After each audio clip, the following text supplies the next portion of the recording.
Hello and welcome. Binky Brown Meets the Holy Virgin Mary is a highly influential underground comic from 1972. This comic, written and illustrated by Justin Green, is widely considered as one of the first autobiographical comics published.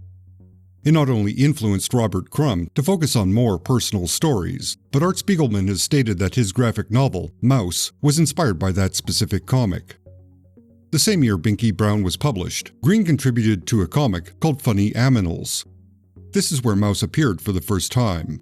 It would be another 20 years before it was complete and then awarded a special Pulitzer Prize, which makes it the first and only graphic novel to gain that special recognition. But without Binky Brown, Spiegelman might never have attempted such a personal story. Until Binky Brown was published, the majority of underground comics were exploring social issues with satire and parody, usually starring fictional characters that had intentionally exaggerated traits. These were unrestrained pieces of work without editorial censorship. While the creators may have held beliefs similar to their characters, there was still a separation between the art and the artist. It may have been slight, but it existed. Binky Brown dissolves that separation. While Binky may be a character, it's obvious he directly represents Green. The honesty expressed wasn't opinion-based and coded in satirical elements. It was based in real experience and portrays actual events. So while Binky Brown is rooted in underground comics culture, it is its own unique thing. It's this uniqueness that would inspire others to pursue their own personal examinations and commit them to paper. The inside front cover is a full-page illustration titled, "A Confession to My Readers." Green is posed naked in a position that evokes the dark days of the Spanish Inquisition. It is both an apology for the forthcoming self-indulgence and a plea for understanding. The record player beside him plays the classic religious anthem, Ave Maria, the opening lines of which roughly translate into, "Hail Mary, full of grace," which is a reference to Binky Brown's object of obsession and guilt, the Virgin Mary. The word balloon looks like a stretched piece of skin or an organ, such as a heart or a lung, that was torn from his body and used to write this introduction. It is disturbing, surreal, and the perfect image for the forthcoming story. It represents pain and suffering, with the intent of being a revealing confession about matters that torture his artistic mind. The title character, Binky Brown, is a slightly fictionalized version of Green as a younger man. The entire story is focused around his neurotic behavior, which would be diagnosed much later as obsessive-compulsive disorder. Furthermore, it explores the oppressive guilt of growing up in the Catholic faith. It begins with a normal moment in childhood. While playing inside, Binky accidentally breaks a statue of the Virgin Mary. He attributes this accident to having stepped on a crack the day before. Instead of his mother, the statue bears the burden of this superstitious curse. From there, Green documents his own strict adherence to religion and how it intersects with his condition as he exits adolescence and enters puberty. For example, he is fascinated by the slight imperfections in appearance he sees from the nuns that teach at his school. He's also repelled at the thought that they are weak and human, which begins his slightly misogynistic perception of women. As the story continues, anything slightly phallic is perceived as actual penises that give off a ray of light. Binky always has to ensure his own penis and these other objects don't beam their light in the direction of the church.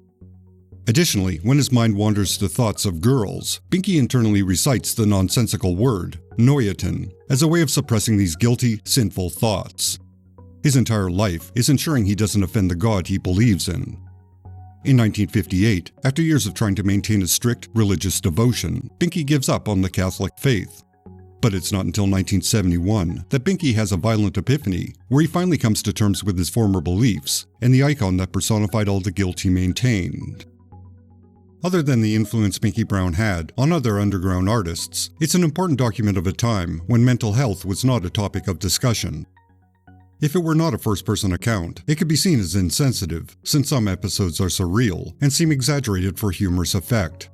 Instead, it's an unflinching look at one's symptoms and how they manifest.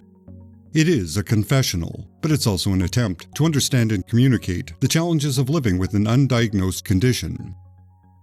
It's also a critique of how faith, and specifically guilt, can negatively impact a developing mind. Certainly, at the time, Binky would have had intrusive thoughts no matter what. His faith wasn't the cause of his condition, but the added pressure of his beliefs led to behavior that seemed to exacerbate his symptoms.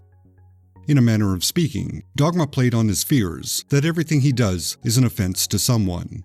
And as someone who wants to be a good human being and not suffer hellfire for eternity, he needs to continually ensure he shows penance or make amends. While those of a religious nature will certainly take offense at Green's expression of faith and his conclusions, it isn't a hit piece about the Catholic Church. It's a document of Green's experiences, which are skewed to the negative side because of the negative outcomes, but not skewed to a point of seeming untrue. Obviously, they're only true from Green's experience, and not indicative of everyone's experience. Which is the point. This is Green's experience. It's very specific and related to other mitigating factors. Factors that went unrecognized and untreated due to an era where mental health was not a concern. Odd behavior just made you an outsider, and one was left to cope with it in silence. Or in Green's case, find elaborate ways to alleviate symptoms that were never going to get better on their own. For those interested, there was a documentary about Justin Green and his partner, Carol Tyler, called Married to Comix. It was released in 2023, a year after Green passed away. I've not been able to locate it, possibly because of my region, but it looks like a very decent examination of the careers of both Green and Tyler.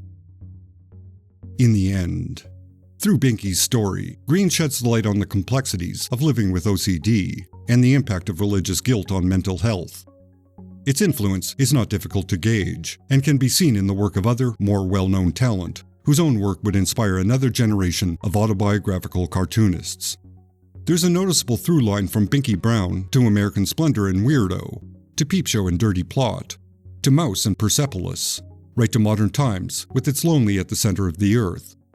Binky Brown may not be as well known as those cited works, but its influence subtly contributed to their existence, even if the creators were unaware that Binky existed. Thank you for watching. Please give this video a like, leave a comment, and if you're not subscribed, do that too. A link to my Patreon is down below, and I would be grateful if you could back my humble efforts. With that said, thanks to all my fine supporters on YouTube and Patreon. I highly appreciate that ongoing support. Thank you so very, very much. Extra special thanks to Constant Disappointment Records, Michael Rookard, Jeff Nicholson, Sicken, Francis De La Cruz, John Nyukes, Andrew Barton, Odin Ashcroft, Ruby St. Dennis, Phil Sagan, Edward Clayton Andrews, Corey Drew, L.S. Gregor, Alexa Zernish, Brian Deaton, and Matt Marino. You are all justified and ancient.